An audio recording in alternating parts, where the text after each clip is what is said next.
বুকু বিষাই গৈছে অ আহিম বুলি কৈ কেলেই নাহিলি তই এইকেইদিন আহিম বুলি কৈ কেলে নাহিলি তই ঘৰলে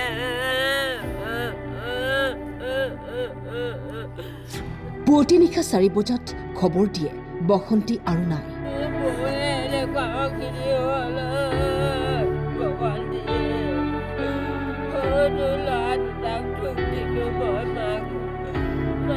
পুনৰ বহিৰাজ্যত মৃত্যু হ'ল অসমৰ যুৱকৰ মণিপুৰৰ সেনাপতি জিলাৰ নাইনামাৰত কাম কৰিবলৈ গৈছিল নাৰায়ণপুৰৰ 23 বছৰীয়া যুৱক কিৰণ সন্দিকৈ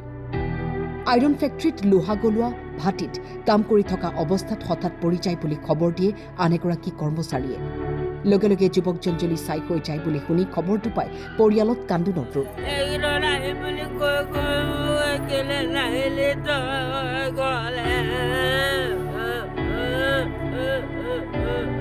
দিন হাজিৰা কৰি কোনোমতে পৰিয়াল পোহপাল দিয়া একমাত্ৰ ককায়েক সম্প্ৰতি ভায়েকৰ মৃত্যুত ভাগি পৰিছে অতি দৰিদ্ৰ পৰিয়ালৰ সন্তান কিৰণৰ মৃত্যুক সহজভাৱে ল'ব পৰা নাই গাঁওবাসীয়ে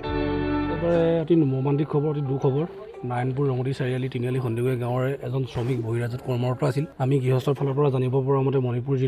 মণিপুৰৰ সেনাপতি জিলাৰ কিবা সত্যম আইৰণ ফেক্টৰীত কৰ্মৰত আছিলে যোৱা নিশা প্ৰায় 3:30 বজাত বোলে তাৰ পৰা এটা ফোন আহিলে তেওঁৰ লগৰ কোনোবা কৰ্মৰত অন্য এজন শ্ৰমিকৰ তেখেতে জনাইছে যে ভাটিত কাম কৰি থকা অৱস্থাত হঠাৎ পিছলি পৰি গ'ল কিন্তু এই কথাটোত সাধাৰণতে গৃহস্থও মানি ল'ব পৰা নাই গাঁওবাসী হিচাপেও মানি ল'ব পৰা নাই যে অকস্মাত এনেকুৱা এটা দুৰ্ঘটনা কেনেকৈ হ'ব পাৰে আৰু যে তেওঁৰ মৃত্যু প্ৰকৃততে হ'ল এখন ফটোও নাই এতিয়া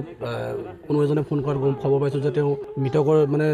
শৱদেহটো বাদে তেওঁ হাড়টোকো এই মুহূৰ্তত নাইকিয়া নিচিনা হৈছে আৰক্ষীক জনাইছে আমি এই গোটেই কথাখিনি স্থানীয় গাঁওবাসী হিচাপে প্ৰশাসনৰ ফালৰ পৰা সঠিক তদন্ত আশা কৰোঁ আৰু এই দুৰ্ভগীয়া পৰিয়ালটোক ন্যায় দিয়া বিচাৰোঁ অকস্মাত কেনেকৈ এই ঘটনা হ'ব পাৰে তাকে লৈ সন্দেহ পৰিয়াল তথা স্থানীয়ৰ যিজন আমাৰ ভাইটিক নিছিলে নিয়াজনে ফোন কৰি মোক জনাইছিলে যে তোমাৰ বোলে কথা এটা কওঁ দেই বেয়া নাপাবা টাইম বুলি ক'লে কি কথা বুলি সুধিলোঁ মই তাৰপিছত বোলে বসন্তী নাই নহয় তেতিয়া মই সুধিলোঁ কেনেকৈ কি হ'ল বুলি সুধিলোঁ সোধাৰ পিছত সি ক'লে বোলে এনেকৈ ভাটিত বোলে কাম কৰি থাকোঁতে এনেকৈ হেৰি কৰি থাকোঁতে সি বোলে এনেকৈ গুচি গ'ল তললৈ বোলে চিলিপ হৈ পেলাই মোক তেনেকৈ বুলি ক'লে তাৰপিছত মই আৰু বেলেগ কথা কোৱা নাই মোক ফটককৈতো তেনেকৈ মৰি যাব নোৱাৰে মানুহ ডেড বডিৰ কথা সুধিছোঁ একো নাই বুলিয়ে কৈছে মোক চব শেষ হৈ গ'ল বুলি কৈছে অঁ চব শেষ হৈ গৈছে বুলি কৈছে